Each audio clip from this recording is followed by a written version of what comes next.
So it's DHA's Reconnect with Rockers. I'm so excited. When I see like David Draiman has entered the meeting, this is a big day for me. So welcome, David Draiman, to Reconnect. It is wonderful to see your beautiful face. Wonderful to be back. Wonderful to talk. All right, we got to talk about you and Nita, because I wanted to introduce you as like the most compelling frontman, one of the most amazing vocalists in rock, and a man who is not afraid to embrace a strong woman. Amen. You never have been. You know, Right. I remember interviewing Lita Ford and her telling me all the guys that told her, stop playing guitar and get out of music. And here you are lending your amazing vocals to this talented lady. But I want to rewind, and I want to talk about February 25th of 2019. Okay. This is your life, David Draiman. Do you remember where you were on that night? February 25th, 2019. Madison Square Garden, baby. Oh, yeah. The Madison Square Garden. I remember the night, not the date. I was at the show. Now, I'm 10 miles from the Garden, and that's where I see and have seen since my junior high days my multitude of concerts. There are certain shows that you never forget at Madison Square Garden. For me, Elton John is one. Disturbed on that night, right up there in the top 4. Wow. Thank you. There was a vibe in the Garden that night. Sold out show, dead of winter. You guys headlining, 3 Days Grace on the bill. That show was like magic. What was it like for you guys? And I could tell, I could see it. You were taking selfies with the audience, so we could feel it.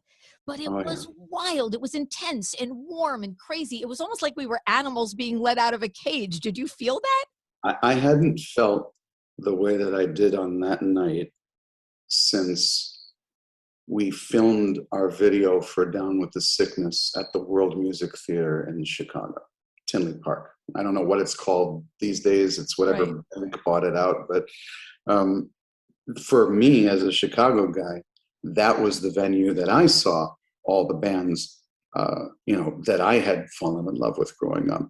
And the places like the Garden or the Forum, legendary venues like that, for hometown Chicago guys, they were almost untouchable. Like, I can't tell you the number of times coming to New York City and seeing the plethora of different venues that we've been honored to play, from Webster Hall to you name them, but the Garden always seemed this almost unattainable kind of thing.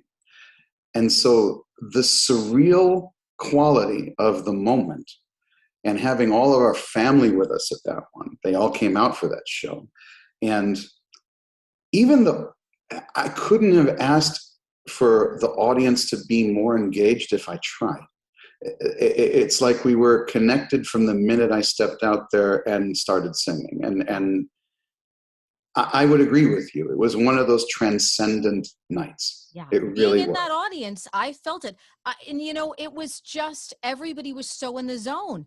We were just so incredibly, incredibly connected. And when you said it feels like it's almost unattainable, it is unattainable, really, for most people. Yeah. Those are those moments in time where people can say, not only did I play the Garden, I sold the Garden out, which also was a big deal. I mean, you look around and I'm still in a state of shock. there was not an empty seat to be had, so unattainable. Yeah, it wasn't almost. It definitely was unattainable. So that was just such a magical night. And I had to go back to that night with you, because it was an experience that we shared together, although we didn't know each other, there, but it was just incredibly beautiful. No, it's the beauty of music, is it binds everyone. Absolutely. And you find commonality and unity in the emotion of a note, which we need more now than ever. You guys just did. Oh my God, don't we? What was it like to get back out there again and get on that stage and be, at Welcome to Rockville, and just be in front of people again after being, not only because, bands are on down cycles all the time, but this was one of those things where nobody knew what was coming or what was happening. No one had a choice. Yeah, correct. No one had a choice. Absolutely. Everything that we live for, and everything we know, and everything we do, and everything that defines us was stolen. Temporarily, but stolen.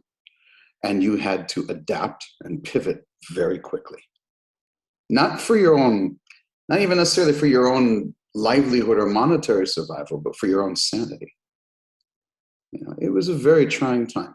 It's still a trying time. But at the very least, we're seeing the light now at the end of the tunnel. We are starting to see live events happening and no massive repercussions from said events, with the exception of the debacle that we just saw recently at the Astroworld Festival, which is incredibly unfortunate, incredibly disheartening. And I think, dare I say, the symptom of a much larger problem and a much larger psychosis that we're in the middle of. You know, those 2 years of isolation and every person for themselves warped us in a way. It led to some sort of post-traumatic stress. We're all hypersensitive of ourselves and our immediate bubble. And I think that it's going to take more and more positive live experiences for people to remember what it's like to come back together and to look out for each other and to protect one another and to defend and protect the innocent, as opposed to, you know, not caring or filming on your cell phone, or, you know, to actually be an active part of the solution in a real positive, peaceful way, as opposed to in a destructive and separating and divisive way. I think that that's what hopefully is going to continue to happen. And if we can learn anything from the debacle, maybe that's it. Yeah. And I just feel like every bit of connection that we've had has been behind a screen, which has been so difficult, you know, because so sterile. We're all guilty of it. We have, the phone is right there. Right. But what if I miss something, cooking dinner, but wait, I've got to check the phone, you know, because that's the only human connection that we have had. And you're right. We're seeing the light at the end of the tunnel, and hopefully we'll be able to move past this and into a better place. So speaking of a better place, this is going to be a #1 record. You're going to give Nita Strauss a #1 record. You know that, don't you? You know, I hope so, because she certainly deserves it. This track deserves it. It was just a beautiful, beautiful moment. It really was. It's one of those stereotypical stars aligned, chakras aligned, you know, the magic happened, whatever you want to call it. God, such it magic. Happened, you know, and we all knew it there in the studio that day, once we were sitting back listening to it, and they could finally hear what was going on in my head effectively, and why I was so excited about it, and why I wanted to track it so quickly. And, you know, so it's been an incredible journey. Those experiences are really what making music and rock and roll are all about. You know, it's for that magic of the moment and realizing, oh my God, what do we have here? You know, it's truly incredible. And now I'm looking forward to finally being able to play it with her live. Yeah, Thursday night you guys are going to be playing it live at the Whiskey. Yeah, this is going to be the first time that you guys have played it live for an audience, you know, which is going to be absolutely phenomenal. What I hope so. Yeah, no, I hope it sounds as good as it does when I do it in the shower. So we'll see. Because you guys are so perfect together. You know, her rhythmic way of playing and your rhythmic way of singing. I mean, it's just the absolute perfect marriage. I mean, she's got riffage for days, the girl, you know, and she's very creative, and it was very easy for me to sink my teeth into in a very traditional David Draiman sort of way, and it just felt right and organic and natural, and you know, I couldn't be more pleased with the results. And you can see the chemistry too in the video. I love the video. Oh, we've played together before. We've had the opportunity to share the stage a couple times.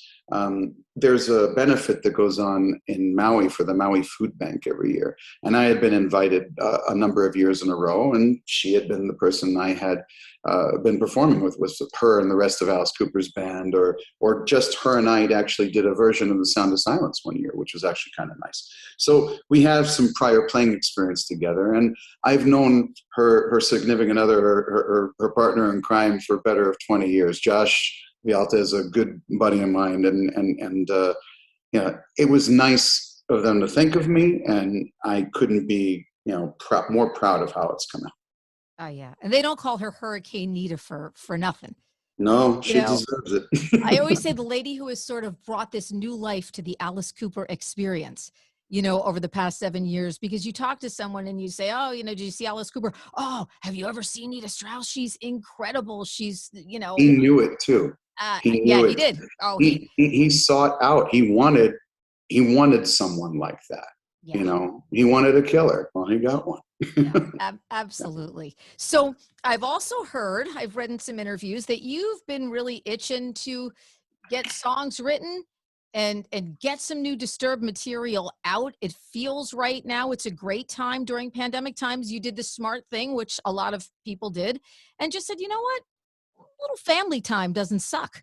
Got to get some time in with the fam, and this is the time to do it. And that's been really nice to actually see, because I know how when you're a road warrior and you're in the music business cycle where it's like, hi, record, tour, write, record, promo the record, it doesn't really stop for you guys. So it's nice, you've got a young son, so it's nice to Yes, it was get a little family time. wonderful to be able to have a couple solid years of concentrated time. I also had to relearn patience as a home teacher for a period of time, and learn that I am not cut out to be a home teacher. So, and I am so much more thankful for the role of teachers in our children's lives now than I ever have been. But yeah, you can't ever put a price on the time that you get to spend with your children and your family. And it was great to be able to take care of our respective houses, so to speak. You know what I mean?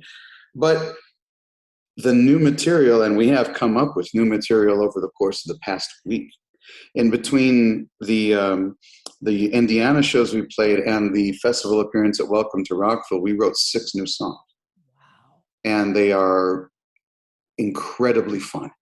They are rhythmic and polysyncopated and very reminiscent of Sickness, 10,000 Fists era, Disturbed, very old school, Wow. what people, the meat and potatoes of the band, so to speak. And we're still toying around with maybe a cover idea, or maybe doing something else different too. But right now we're just having so much fun with the old school stuff, with the can't help but make your head bob kind of stuff, that I think we're going to stick with it for a little bit. Oh, that is such good news. And I also want to talk about the muscle, the instrument, because when you're home and you're helping with the homeschooling and you're doing the home thing and everything, you've got that powerful muscle that you haven't used as you normally have used. Yeah. And what have you done to sort of prepare to go back out on tour and get on stage and do these songs again and not overdo it? Thankfully, I have, one of the most amazing vocal coaches in the world, and Melissa Cross. I can't say enough about her. She is not only an amazing vocal coach, but just an amazing human being. She's a really good person. For anybody who's interested, look up Melissa Cross, look up the Zen of Scream online. She's as good as they come. And, unfortunately, the thing that all the training in the world can't prepare you for is age. And I wish I could say that, I have the Halford-like ability to chain smoke and into the sunset and still be able to pull off those high-pitched screams that he can do. I can't. I really have to watch what I do. And it gets more and more strenuous and difficult as the machine ages, so to speak. So, it is what it is. You're not going to get great satisfaction without great sacrifice. Yeah, that is true. Absolutely true. Oh, and by the way, coffee, anyone? Get up, get up. You guys have the coffee now. The Coffee. dark Java blend, the Disturbed coffee. I love that. I think it's fantastic. I've got to get some get up, get up. We're all coffee fanatics, particularly our drummer, Mikey. This is his baby. Love it. I love it. And, I actually have it in my coffee maker right now, the beans. I'm all about it. We survive by being able to get that little extra jolt in the morning. Not from anything else, just coffee, but yes. Extra get up, get up. No, you need it. It's deadsledcoffee.com, by the way. And it looks phenomenal. And I absolutely cannot wait to try it. Worth trying. Yeah. Enjoy. Oh, fantastic. And this has been so great because we've gotten so much great news. We're getting new Disturbed. Got the great track with Nita Strauss. So you're going to be out performing with Nita. We've got Coffee coming, and I know we're going to get a tour in 2022. We're planning on starting to record after the new year. If everything goes as planned, there should be a release by the fall. And believe me, there'll be a tour. Love it. Love it. David Draiman, thank you so much for spending time with My me pleasure. today. It's been such a pleasure. I've had such an awesome time, and all the best to you and the family. And thanks for being on Reconnect with Rockers. Thank you for all the support. Appreciate it. DHA's Reconnect with Rockers is powered by Karis Lock Company, your full-service locksmith, and Dover Dodge Chrysler Jeep Ram on Route 46 in Rockaway.